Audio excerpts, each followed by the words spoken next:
जय हिंद कैंडिडेट्स, जैसा कि आप लोग जानते हैं इंडियन एयरफोर्स 2025-01 इनटेक का रिजल्ट आ चुका है। तो आप लोग जानते हैं उसकी कट ऑफ, जैसा कि हमने आपको बताया था, सेम वही गया 22। आपका कट ऑफ गया 22, जिसमें 7 मार्क्स आपका फिजिक्स का गया है, 7 आपका मैथ का गया और 8 मार्क्स आपका गया है इंग्लिश का। ये आपका कट ऑफ रहा है। और आपको बताना चाहेंगे जितने भी कैंडिडेट हैं जिनका भी 22 मार्क्स से ऊपर आ चुका है, 22 मार्क्स प्लस, और वो रिटर्न क्वालिफाई कर गए हैं, वो सब के सब PSL में आएंगे। बस उनको फेज सेकंड क्वालिफाई कर लेना है और अपना मेडिकल फिट हो जाना है, ग्रीन कार्ड मिल जाएगा तो फाइनली वो ज्वाइनिंग कर पाएंगे, क्योंकि वैकेंसी बहुत ही ज्यादा है। आप जैसा कि जानते हैं इनटेक 2024 का सेकंड और 2021 दोनों मर्ज होकर के आया, तो वैकेंसी तो नो डाउट वैकेंसी काफी ज्यादा है, उसमें कोई प्रॉब्लम नहीं है। बस अच्छे से आपको फेज सेकंड की तैयारी करनी है। और फेज सेकंड के प्रोसीजर में होता क्या है, जैसे कि आप लोग के माइंड में होगा कि फेज सेकंड अभी कब तक होगा, तो आपका एटलीस्ट 2 मंथ समय मिलेगा ही मिलेगा फेज सेकंड के लिए।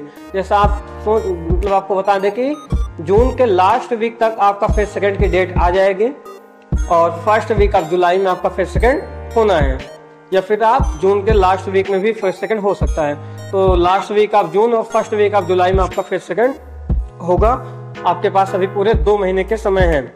इन 2 महीनों में हमको फेज सेकंड कैसे करना है, कितने टॉपिक तैयार करने हैं, ये सारी चीजों पर ध्यान देना है।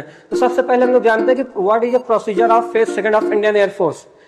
तो फेज सेकंड के प्रोसीजर में सबसे पहले जब आप रिपोर्ट करते हैं अपने एससी पे, जैसे आपके एससी है 3SC कानपुर हो गया, 7SC बेंगलुरु हो गया, 11SC गुवाहाटी हो गया, ये सारे एससी पे जब आप रिपोर्ट करते हैं, तो रिपोर्ट करते वक्त जब आप सुबह रिपोर्ट करेंगे तो सबसे पहले आपका डॉक्यूमेंटेशन होगा। डॉक्यूमेंटेशन में आपका 10th और 12th की मार्कशीट ले ली जाएगी और कैरेक्टर सर्टिफिकेट आपका डिपॉजिट कर लिया जाएगा। फिर उसके बाद आपका बायोमेट्रिक कराया जाएगा। बायोमेट्रिक के बाद आपको चेस्ट नंबर दे दिया जाता है, और चेस्ट नंबर जब आपको दे दिया जाता है, चेस्ट नंबर लॉट करने के बाद आपको बस में बैठाया जाता है। बस में बैठा करके आपको वो अपने ट्रैक पे ले जाते हैं रनिंग के लिए। और इंडियन एयरफोर्स में रनिंग का जो ट्रैक होता है वो एक सीधी रेखा में होता है, मतलब एक स्ट्रेट लाइन में कराया जाता है। आपका रोड पर ही रनिंग कराई जाती है, जो कि 1600 मीटर की होती है। और 7.5 मिनट का पूरा 7 मिनट का समय आपको बॉयज के लिए देते हैं और 8 मिनट का समय आपको गर्ल्स के लिए पूरा का पूरा मिलता है। 1 सेकंड भी वो लोग समय काटते नहीं है।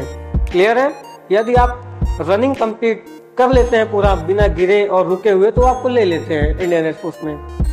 और सुबह सुबह जब आप जाते हैं रिपोर्ट करने, तो रिपोर्ट करने के बाद आपको बस में बैठा करके ट्रैक पे ले जाते हैं। ट्रैक पे वो आपसे रनिंग कराते हैं। रनिंग के 10 मिनट बाद आपसे फेज सेकंड के प्रोसीजर में पुशअप कराया जाता है। जैसे ही पुशअप आपका हो जाएगा, 10 पुशअप कराया जाएगा, 3 से 4 सेकंड का होल्ड कराते हैं। पुशअप के बाद फिर आपका कराया जाता है, आपका पुशअप जैसे हो जाता है तो पुशअप के बाद आपको कराते हैं वो लोग सेटअप। फिर सेटअप के बाद आपको कराया जाता है स्क्वाट। जैसे ही आपका स्क्वाट हो जाता है, फिर से बस में बैठा करके आपको SC लाया जाता है वहाँ रनिंग ट्रैक से। फिर SC में जब आप आते हैं तो फिर से आपका डॉक्यूमेंटेशन होता है, बहुत सारे फॉर्म्स आपसे फिलअप कराए जाते हैं।